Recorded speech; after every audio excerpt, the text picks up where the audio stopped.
कपिल सिब्बल साहब से बात नहीं हुई मेरी। जहाँ तक all India Muslim personal law board का स्टैंड है, all India Muslim personal law board के स्पोक्स पर्सन डॉक्टर कासिम रसूल इलियास साहब ने एक स्टेटमेंट मीडिया के लिए जारी भी किया है। जो है बोर्ड उससे जो है मुतमईन नहीं है। उसमें अबूरी तौर पर खाली एक ही बात पे जो स्टे दिया गया है और दूसरे चीज़ों को मशकूक करार दे दिया गया है बात चीज़ों को। और जैसे कि जो है खाली कलेक्टर को जो पावर्स थे डिसीजन लेने के, और वो जो है उसको वो एससी सुप्रीम कोर्ट ने उस पर स्टे लगाया है। दूसरी बातों पे लिमिटेशन एक्ट है और फिर जो है वक्फ बाय यूज़र है और नॉन मुस्लिम मेंबर्स का शामिल करना है। उस पर तो सुप्रीम कोर्ट ने तादाद और बढ़ाई दी, वो तो मिनिमम 2 कह रहे थे।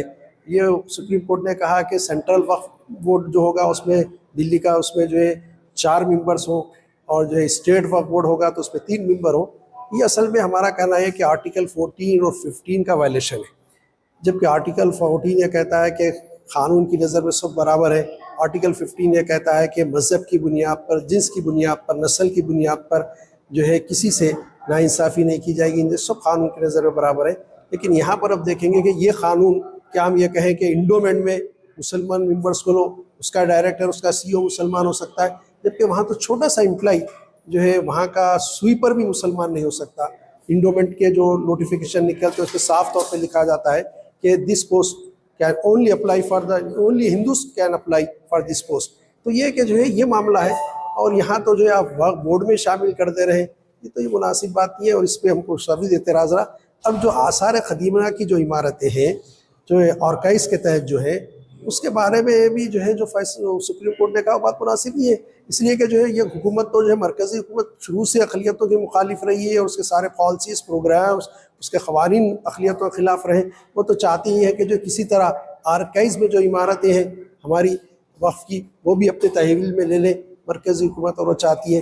असल इनका मंशा साफ ये नज़र आता है कि यहाँ औक़ाफ़ का जो नज़्म है, वक्फ बोर्ड का जो नज़्म है, जिससे काफ़ी फलाही काम भी होते हैं मुसलमानों के, इसको हिलाया जाए, इसको शेक किया जाए।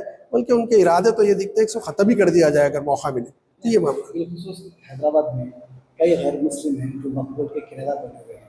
कई ऐसे जायदादें हैं जिसके बड़े बड़े जायदादों के किराएदार जो है गैर मुस्लिम बने हुए हैं। तो उसमें एक बात यह है कि जो अगर किराएदार वक्फ में रजिस्टर्ड हो तो फिर उसको उन्हें कब्ज़ा नहीं कर सकता। लेकिन बहुत सारी जायदादें यहाँ नहीं, दिल्ली में, यूपी में, यहाँ पर भी कुछ हो सकती है थोड़ी, लेकिन ज़्यादा नॉर्थ में बहुत सारी ऐसी जायदादें हैं। वक्फ बोर्ड इस कैफियत में, इस हालत में भी नहीं है, इस पोजीशन में नहीं है कि उनसे किराया वसूल करें। वो काबिज़ है, अब वो मालिक हो जाएंगे क्योंकि आप 12 साल से उनके ऊपर कोई मुकदमा नहीं करें तो 12 साल हो गए तो उनको इख्तियार हो जाएगा मिल्कियत का। तो ये चीज़ें ऐसी है, इस पर बोर्ड को बड़ी तशवीश है और हम जो है नेक्स्ट मुहिम, नेक्स्ट फेज़, हमारा फर्स्ट फेज़ हुआ, नेक्स्ट फेज़ पे हम इससे ज़्यादा तौर पे जो है एहतजाज करेंगे। पत्थरगट्टी जैसे इलाके में कई गैर मुस्लिम्स के किराएदार हैं, उसमें किराएदार है तो वो मालिक को फ़ायदा हो जाएगा। नहीं, किराएदार को फ़ायदा नहीं होगा, वो जो है नाजायज़ जो काबिज़ है उनको फ़ायदा होगा। किराएदार तो वो वक्फ बोर्ड का किराएदार ही कहलाएगा, उसको मालिकाना हक़ नहीं मिल सकता।